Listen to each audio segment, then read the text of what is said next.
Dear students, अंकों की दुनिया मैथमेटिक्स में आपका स्वागत है। आज की इस वीडियो में हम सीखेंगे पाइथागोरस प्रमेय। ठीक है, एक व्यक्ति थे, मैथमेटिशियन थे। वो क्या थे? मैथमेटिशियन थे। उनका नाम क्या था? पाइथागोरस। इसलिए हम लोग प्यार से उनको बोलते हैं पाइथागोरस चचा, है ना। उसके बारे में जानते हैं उन्होंने क्या नियम दिए थे। तो नियम दिए थे कि एक ट्रायंगल रहेगा। क्या रहेगा? ट्रायंगल रहेगा। इसको बोलते हैं त्रिभुज। क्या बोलते हैं? त्रिभुज बोलते हैं। और त्रिभुज कैसा रहेगा? त्रिभुज का 3 कोण होता है ना, उसमें से एक कोण रहेगा 90 डिग्री। क्या रहेगा? 90 डिग्री। फिक्स रहेगा कि एक त्रिभुज है, उसका 3 कोण होता है, उस तीनों कोण में एक कोण फिक्स रहेगा 90 डिग्री। राइट। और हमको पता है कि तीनों कोण को जब अगर हम जोड़ते हैं तो 180 डिग्री होता है। राइट। तो 90 डिग्री यहाँ पे रहेगा। कहाँ रहेगा? 90 डिग्री यहाँ पे रहेगा। इसका सिंबल इस तरह से होता है। कोई दिक्कत? और तो और इसका जो फिगर है इस तरह बनता है। ठीक है। और इस त्रिभुज का नाम है समकोण त्रिभुज। क्या नाम है? समकोण त्रिभुज। अंग्रेजी में क्या बोलते हैं इसको? Right angle triangle. क्या बोलते हैं? Right angle triangle. राइट, है ना।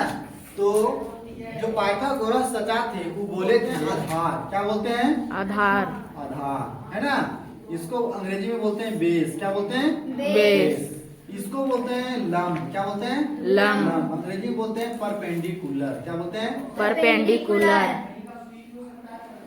एक और जो बच गया इसको बोलते हैं कर्ण। क्या बोलते हैं? कर्ण। अंग्रेजी में बोलते हैं इसको हाइपोटेनस। क्या बोलते हैं? हाइपोटेनस। है ना। ऐसे इसका नाम देते हैं A B C। नाम दे दिए। तो ध्यान दीजिएगा, ये जो लंब है A और B लंब है, B और C क्या है? आधार है, बेस है। A और C क्या है? कर्ण है। क्या है? राइट। अब उन्होंने जो पाइथागोरस चचा थे, उन्होंने कहे हैं कि बाबू 3 साइड होता है त्रिभुज में, समकोण त्रिभुज में 3 साइड होता है। 3 साइड में सबसे बड़ा साइड कौन होगा? तो होगा कर्ण। क्या होगा? कर्ण। 3 भाई लोग होता है ना, तो 3 भाई होता है तो कोई तो होता है सबसे बड़ा। तो इसमें समझ लो कि 3 भाई, एक लंब है, एक आधार है, एक कर्ण है ना। कर्ण अर्जुन देखा है मूवी? तो उसमें से जो कर्ण है वो सबसे बड़ा रहेगा, है ना। अब ये जो बड़ा रहेगा तो आप लोग देखे होंगे कि जो 3 भाई होता है तो कभी कभार ऐसा हो जाता है ना कि 2 भाई साथ में ठीक चलेगा, ठीक खाएगा पिएगा, मस्त रहेगा एकदम, है ना। और एक भाई अकेले रहेगा, मतलब झगड़ा हो जाता है आपस में। राइट। पता नहीं होता, देखा कि 2 कोई एक साथ और एक कोई अकेला, है ना।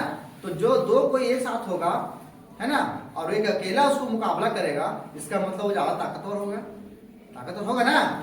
तो इसका मतलब है कि जो कर्ण है यहाँ वो सबसे बड़ा ताकतवर है। क्या है? ताकतवर, सबसे बड़ा है। क्या है वो?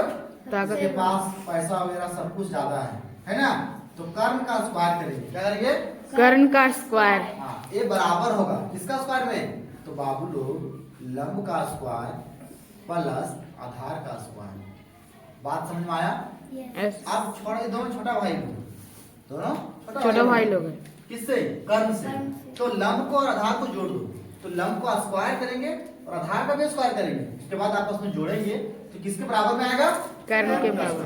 इतना समझ लो कि लंब के पास जितना पैसा है और आधार के पास जितना पैसा है ना, दोनों को जोड़ देंगे ना, उतना पैसा अकेले खाली कर्ण के पास है। बात समझ में आया? अब क्या होगा? यही वाला बात बोले थे पाइथागोरस चचा। क्या बोलते थे? यही वाला। अब इसी को हम लोग बोलते हैं पाइथागोरस प्रमेय, है ना, पाइथागोरस थ्योरम। कोई दिक्कत? यही बात बोले थे वो। अब यहाँ से ध्यान देना, कभी कभी क्या होता है आपस में, आप लोग देखते हैं ना गांव में, घरों में क्या होता है, 3 भाई है तो कभी 2 भाई एक साथ रहता है, एक अकेले रहता है। फिर क्या होता है कि जिसके साथ जम रहा था, बढ़िया से चल रहा था, उसको छोड़ देता है और फिर बड़ा भाई साथ चिपक जाता है। चिपकता नहीं चिपकता? ऐसा होता है। तो ठीक इसी प्रकार यहाँ से भी होगा। तो ध्यान देना, अगर हम यहाँ पे सिर्फ और सिर्फ कर्ण निकालेंगे, क्या निकालेंगे? कर्ण निकालेंगे। कर्ण बराबर, तो कर्ण यहाँ स्क्वायर है ना, बराबर को उधर जाएगा ना तो रूट अंडर होगा। क्या होगा? रूट अंडर हो जाएगा। अंडर अभी जो का जो था वही लिख देंगे। तो देखो लंब का स्क्वायर प्लस आधार का स्क्वायर। कोई दिक्कत है क्या? तो मेन मेरा ये वाला फॉर्मूला, मेन ये वाला यहाँ से तो आराम से निकल जाएगा ना, इसी बात स्क्वायर हटाया। दूसरा फॉर्मूला क्या था? अब हम लंब को अकेले करेंगे। किसको करेंगे? लंब को। तो ध्यान देना, लंब को जब अकेले रहेगा तो प्लस में था ना इसके साथ, तो ये उठ के इधर आ जाएगा बड़े भाई के साथ, है ना।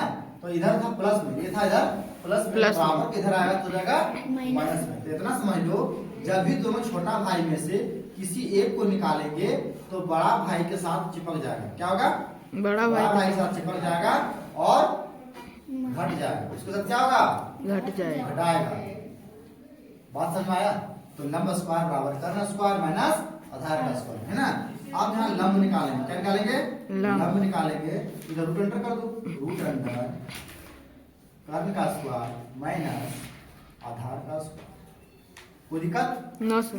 तीसरा बात ध्यान रखना, आप लंब को अकेले छोड़े थे, अब आधार को अकेले छोड़ेगा, है ना। तो आधार को जब अकेले छोड़ेगा तो आधार का स्क्वायर बराबर क्या होगा? ये लंब आएगा किसकी तरफ? बड़ा भाई की तरफ, तो माइनस में रहेगा। क्या रहेगा? माइनस में। पता है ना, तो माइनस में रहेगा। तो लिखेंगे यहाँ पर ही कर्ण का स्क्वायर माइनस लंब का स्क्वायर। कोई दिक्कत? अब सिर्फ और सिर्फ आधार निकालेंगे तो जो स्क्वायर है वो इधर आकर के क्या हो जाएगा? रूट अंडर तो कर्ण का स्क्वायर माइनस लंब का स्क्वायर। कोई दिक्कत? No sir. बात समझ में आया? ऐसा यही है पाइथागोरस सचा बोले थे। तो तीन साइड में कोई भी दो साइड का वैल्यू दिया हुआ रहेगा, दो साइड का वैल्यू दिया रहेगा और कोई तीसरा हमको निकालना है। ठीक है, तो जो तीसरा हमको निकालना है, जैसे कर्ण निकालना हो तो फॉर्मूला लगा देंगे, लंब निकालना है तो फॉर्मूला लगा देंगे, आधार निकालना है तो फॉर्मूला लगा देंगे। कोई दिक्कत? यहाँ आप हिंदी में हम लंब कर्ण लिखेंगे। आप चाहेंगे यहाँ पे तो देखो, इस लंब को हम P से डिनोट करते हैं, ये बेस को B से डिनोट करते हैं और हाइपोटेनस को H से डिनोट करते हैं, है ना। तो आप जहाँ लंब लिखे हैं वहाँ P लिख दीजिएगा, जहाँ कर्ण लिखे हैं वहाँ पे H लिख दीजिएगा। तो ऐसे भी हम इंग्लिश में लिख सकते हैं H स्क्वायर बराबर P square plus B square, है ना। H बराबर अगर निकालना है आपको तो root under P square plus B square. बात समझ में आया? ऐसा लिख लीजिएगा। और तो और अगर आप इसके बदले में ये लिख करके नाम अगर चाहेंगे कि नाम लिख दें, ट्रायंगल का नाम से लिखें कि AC स्क्वायर बराबर है ना कर्ण रे, कर्ण का क्या नाम है? AC दिए ट्रायंगल में नाम, तो हम यहाँ ऐसे भी लिख सकते हैं इसको कि AC का होल स्क्वायर बराबर AB का स्क्वायर, AB का होल स्क्वायर प्लस BC का होल स्क्वायर। बात समझ में आया? या तो हिंदी में लिखना चाहे तो लंब कर्ण लिख सकते हैं, इसका इंग्लिश में लिखना चाहे तो ऐसा H P और B लिख सकते हैं, कोई दिक्कत नहीं है। अगर आप ट्रायंगल का नाम से भी लिखना चाहते हो तो ऐसे भी लिख सकते हैं, कोई गलत नहीं है, सारा का सारा सही है। बात समझ में आया? आप इसके साथ प्रूव करेंगे क्वेश्चन प्रैक्टिस, तब तक इसको लिख लीजिए।